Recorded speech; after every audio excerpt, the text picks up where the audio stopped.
Hello po sa inyong lahat mga ka-crypto. Ako po si Pinoy Crypto Trader at sa video na ito ay atin pong pag-uusapan ang tungkol dito kay Shiba Inu.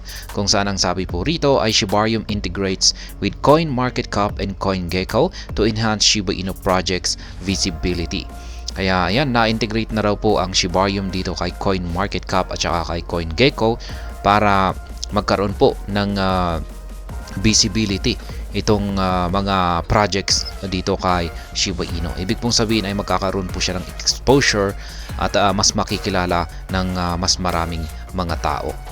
Kaya ayan, isa po itong magandang development, pero bago po natin alamin yung karagdagang detalye tungkol dito ay nais ko lamang po munang bigyang linaw ang aking disclaimer kung saan ang nilalaman po ng video na ito ay hindi po ito isang financial advice. For education and information purposes lamang po ang layunin nito. Maliban po dito ay nais ko na rin pong magbigay babala na wala pong kahit anumang group chat ang Pinoy Crypto Trader.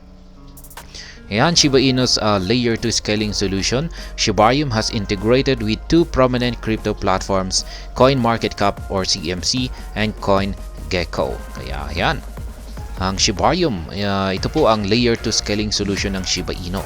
At nagkaroon na po siya ng integration dito sa mga nangunguna na dalawang crypto platforms na si CoinMarketCap at saka si CoinGecko.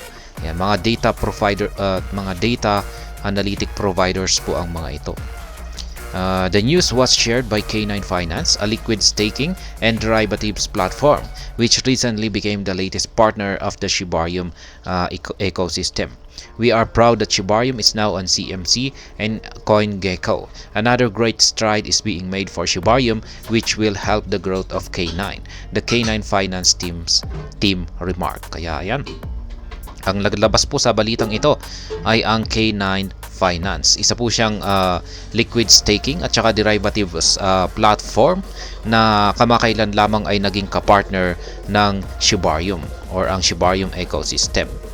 Kaya ayan, ayon po sa K9 Finance ay ang development na ito ay makakatulong na rin po ito sa paglago ng K9, community ng K9.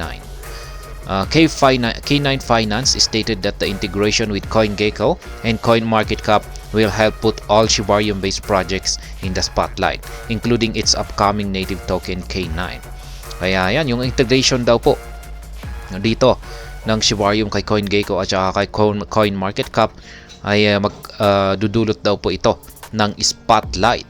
Yan, or parang mag-a-attract po ito ng interest yan sa mga tao para i-check ang mga projects dito kay Shibarium. At syempre kasama po sa mga projects na ito ay ang native token ng K9 Finance na si K9. K9 token to launch in March. Ayan, malapit na po palang ilabas itong K9 token na ito. Sa sunod na buwan na po ito, February, ngayon ay buwan ng February, kaya next month na po itong March. Recall that K9 Finance was unveiled as an official partner of Shibarium earlier this month.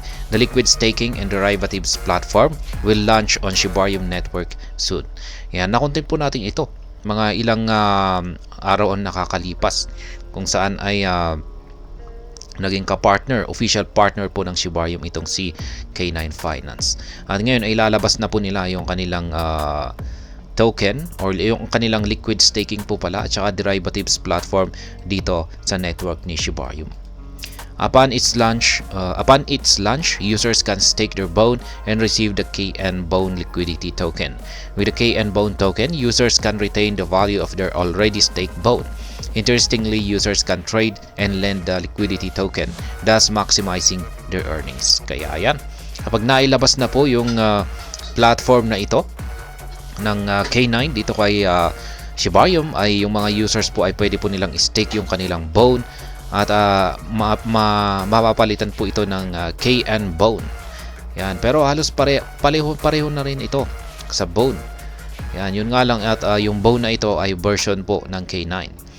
At ang kagandahan po sa KN BONE na ito ay yung mga users ay pwede po nilang gamitin ulit ito na i-stake dito kay K9. Kaya doble-doble po yung pwedeng kitain ng mga users dito. Pwede pa nilang i-trade ito or i-lend sa liquidity. Kaya talagang mamamaximize po ng mga users yung kanilang pwedeng kitain dito kay Pwn. In the meantime, K9 Finance has announced the date for the upcoming launch of its native token K9. According to an announcement yesterday, K9 will launch on March 7, 2024. Kaya yan po ang launching ng K9 sa March 7 po yan, 2024. Malapit na. The news comes over 2 weeks after the team concluded the pre-sale of K9. In a January 31 announcement, K9 noted that the token's pre-sale was successful as demand exceeded supply. Kaya yan, nung nagkaroon po ng pre-sale ang K9 ay yan, mukhang napaka-successful raw dito sapagkat lumampas pa sa demand yung nag-exceed daw or lumampas yung demand sa supply. Kaya ayan, as a result, it promised to schedule a date for the token generation event. Now the team through its DAO founder and ex-user Buzz Shib has finally announced the date for the event, which will go live on March 7. Ayan, March 7 na yung launching ng K9 token. Shibarium records significant progress. Meanwhile, Shibarium has continued to record significant strides since its mainnet launch in August 2023. The Layer 2 blockchain is now supported across multiple wallets and exchanges, including Gate.io, Exodus Wallet, Atomic Wallet, and Frontier Wallet. Notably, Shibarium's integration on various platforms has contributed immensely to a spike in its user activities. At press time, Shibarium boasts over 352 million total transactions, 1.35 million addresses, and more than 3.2 million blocks minted. Kaya ayan po yung naging impact ng mga integration ng Shibarium sa iba't ibang mga platform. Nagdulot po ito or nakapag-attract po ito ng maraming users at yan, yung mga users na ito ang siyang nagdulot na rin ng pagtaas sa mga activities dito sa network ni Shibarium.